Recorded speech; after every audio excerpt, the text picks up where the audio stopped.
Main inspiration বলা যায়। এখনো অপরাশীন অভিনয় করছে।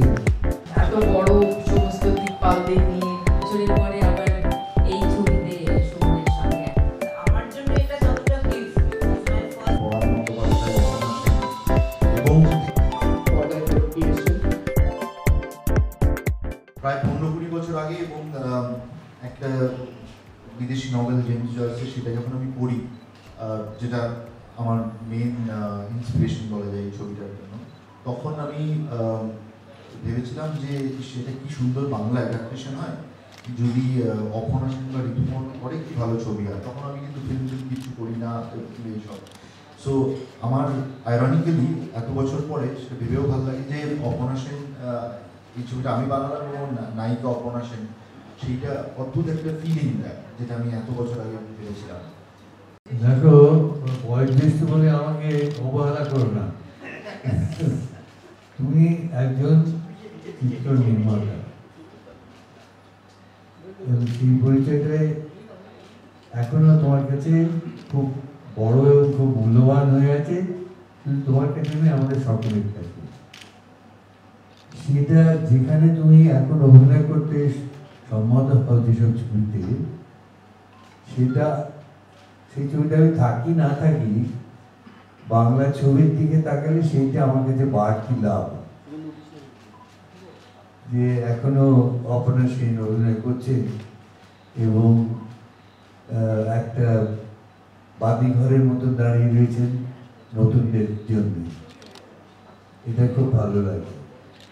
এই ছবিটা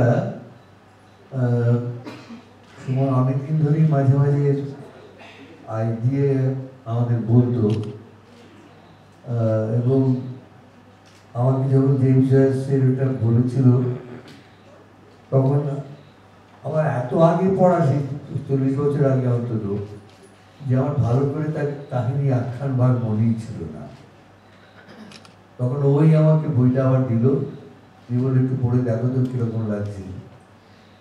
তো তাই নিয়ে ওই ছবিটার সঙ্গে আমার যোগসূত্র তখন থেকে শুরু হয়।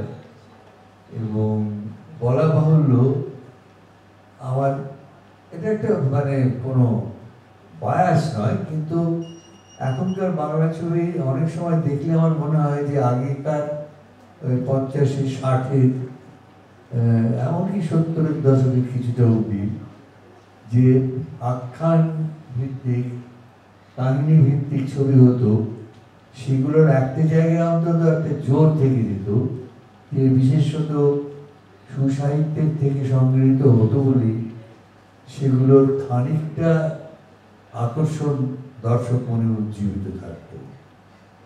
এই ছবিটার ক্ষেত্রে সেই রকম একটা কিছু দাঁড়াতে পারে বলে আমার মনে হচ্ছে। এবং আমার ধারণা, এটা আমি লোকের কাছে বলতে পারবো না যে আমি ফলক দিয়ে বলছি এই ছবিটা দেখুন খুব ভালো। আমি এটুকু বলছি যে আমার করতে খুব ভালো লেগেছিল অভিনয়, এবং এত বড় কাস্ট নিয়ে যে সুমন একটু প্রথম দিকে সামান্যভাবে শঙ্কিত ছিল, পরবর্তীকালে দেখা গিয়েছিল সেইটি ছবিটার আসল জোর, এবং সেইটি ছবিটাকে আরো মানে একটা সিনেমার কাজ করার দিক থেকে অনেক এনজয়েবল করে তুলেছিল। আমরা সবাই অত্যন্ত আনন্দ করে কাজ করেছিলাম। অনেকদিন পরে এরকম একটা বিশাল বিপুল কাস্ট নিয়ে কাজ করার মানে সুবিধাটা শুধু পরিচালকই পাননি, আমরাও পরস্পরের সঙ্গে থেকে পরস্পরকে দেখে, পরস্পরের কাছে শিখে, পরস্পরকে আনন্দ দিয়ে আমরাও ছবিটা খুব সুন্দরভাবে কাটিয়েছি। আমি তো মানে ধন্য, আমি সৌমিত্রবাবু যেটা বললেন আমার সম্বন্ধে, তাতে আমি কি বলবো বুঝতে পারছি না। তবে উনি ছিলেন আমাদের সকলের মাথার উপর, সেটা একটা বিরাট বড় ব্যাপার ছিল। এবং একটা কথা একটু আগেই সুমন বললেন যে এত বড় সমস্ত দিকপালদের নিয়ে কি করে সামলাবো বুঝতে পারছিলাম না। তবে আমার সেখানে একটা ছোট্ট বক্তব্য ছিল, সেটা হচ্ছে যদি কেউ সত্যি সফল হন তার পেশায়, তাহলে খুব সদর্থকভাবে পেশাদারি মনোভাব না থাকলে সেটা করা যায় না। সুতরাং সেই পেশাদারি মনোভাব, মানে ভালো অর্থে পেশাদারি মনোভাব নিয়ে আমরা সবাই গিয়েছিলাম, মানে দেরি করিয়ে দেবো না, ঠিক সময় কাজটা তুলে দেবো, এই ব্যাপারটা তো ছিল। আর সবচেয়ে বড় কথা, আমরা এত, যেটা বললেন এক্ষুনি সৌমিত্র, যে আমরা সবাই এত আনন্দ পেয়েছি কাজটা করতে, মানে আড্ডা, সৌমিত্রর ঘরে আড্ডা বসছে, তারপরে শাশ্বতর ঘরে আড্ডা বসছে, সমস্ত এই সময়টা। আর তারপরে যখন শুটিংয়ের ফাঁকে ফাঁকেও আড্ডা চলছে, সমস্ত পরে আমাদের আড্ডাও চলছে, আবার অভিনয় একজন আরেকজনকে দেখে উজ্জীবিত হচ্ছে, সেই ব্যাপারটাও ছিল। বয়োজ্যেষ্ঠরা আছেন এবং আমার কাজে আমার সিনিয়র, যাদের দেখে কিরকম একটা স্বপ্ন দেখতাম এক সময় যে এদের পাশে কোনোদিন দাঁড়াতে পারবো কিনা, সেই স্বপ্ন অলমোস্ট সফল হলো বসু পরিবারে অভিনয় করতে এসে। সুমনকে ধন্যবাদ, নোবেলচোরের পরে আবার এই ছবিতে সুমনের সঙ্গে একসঙ্গে কাজ হলো, মাঝখানে হয়নি। আর সত্যি সত্যি সৌমিত্র জেঠু, রিনাদি, এদের সঙ্গে স্ক্রিন শেয়ার করা, এদের সঙ্গে on shot of shot interact করা মানেই অনেক পাওয়া, পেতেই থাকা। তো এই ছবিতে সত্যি সত্যি অনেক পেয়েছি। আমার চরিত্রটাও খুব মিষ্টি, খুব সুন্দর, করতে ভালোও লেগেছে। সঙ্গে বাবানদা থাকলে, কৌশিকদা থাকলে উল্টো দিকে যে কোনো শটই মনে হয় যে একটা কিছু হচ্ছে।